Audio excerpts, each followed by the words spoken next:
Our values dictate all our choices, actions, and decisions. But often, our values are unknown or vaguely known to us, entangled and jumbled with many thoughts. How can we untie the knots and exactly discover what we really value? Let's find out.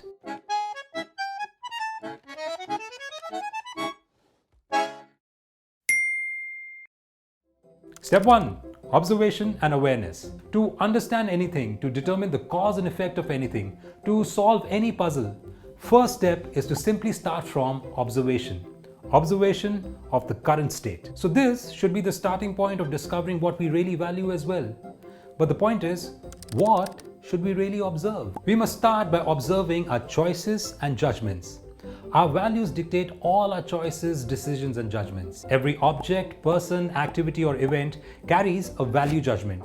These value judgments come in the form of likes or dislikes. Being aware of the value judgments is the initiation of awareness. Step 2.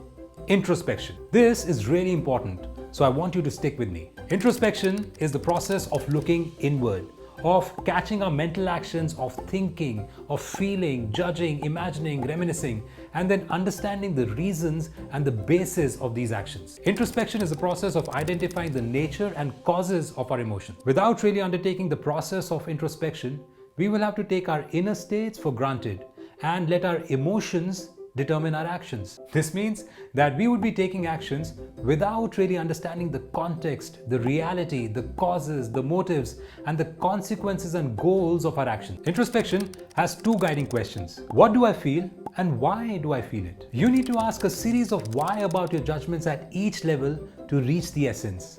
Why do you feel what you feel? Only a conscientious habit of introspection can help us understand the nature and causes of our emotions. A good starting point is to analyze something that already has a high emotional reaction for us. Let me take an example of something that is close to my heart to illustrate and make clear the process of introspection. I saw the great Tommy Emmanuel play the guitar on YouTube and it blew my mind away. What does this mean? What I mean to say is that it touched my soul deep within. These are the common phrases that we use, right? Introspection, however, requires us to break these emotions down into its exact nature and cause. The next step of the process is to ask the question, why?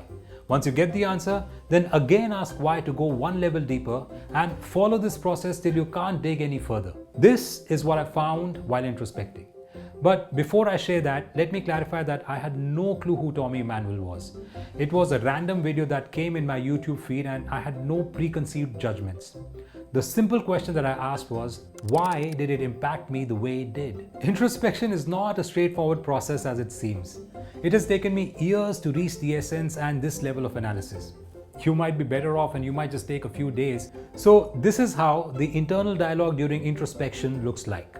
Why did I like this? Because it was soothing to the ears and the personality of the person was pleasing. He was really having fun. And why did I like that? Because the tune was a happy tune and the person who was playing effortlessly. It felt very nice to watch that. You may notice that there was not just one thing, but instead two things that I liked. One was the tune and the other was the skill and the attitude of the person playing. What I'm trying to get at is that our minds doesn't assess things on the basis of just one value, but instead on the basis of the entire value structure, which has many values with different intensities and emotional reactions. Once I found that there were two things that I liked, I thought it would be appropriate to break the questions into two segments. Why did the song make me happy? And why did the attitude and skill of the person make me like the person? Let me dig deeper into why I like the person having fun and playing effortlessly. That's the segment that I want to tackle right now. Because I like guitar players. A decent answer, but I concluded that it was too general. I don't like all guitar players. After a little more thought, a little more introspection, the answer became clearer. I like the guitar player because I like people who know their craft well and enjoy practicing it. I really look up to that. This is a broader generalization. I like people who are skillful and who enjoy practicing their skill. But this still doesn't take me to the root. So I must ask the question again. Why do I like that? Because I value expertise and love for one's work. Whatever that work is. It doesn't matter if it is professional or personal or social work. What I value is expertise and joy that one receives from practicing one's skill. This, I think, is broad enough. But is this the essence still? Let me ask the question again. Why do I like that? This is because a combination of skill and joy signifies independent thinking for me. A skillful and joyful person is complete within himself. So what it really comes down to is that I value independence. And why do I like independence? This is because that's how I like to function. Independence leads to self-esteem and confidence, and that is a life worth living for me. That is happiness. So listening to a simple tune on the internet is not a random exercise. It is an opportunity to experience life. It is an opportunity to experience the essence that you value, an opportunity to feel inspired, an opportunity to experience happiness. The only way happiness can be experienced. Every person, object, activity, or an event presents to us with this opportunity.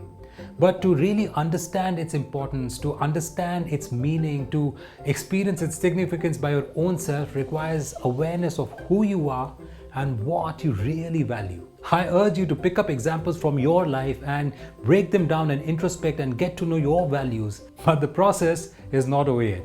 To help you in this journey, in the next episode, I plan to take you through 3 remaining points to help us discover what we really value in this deep ocean of emotions and thoughts. Stay tuned.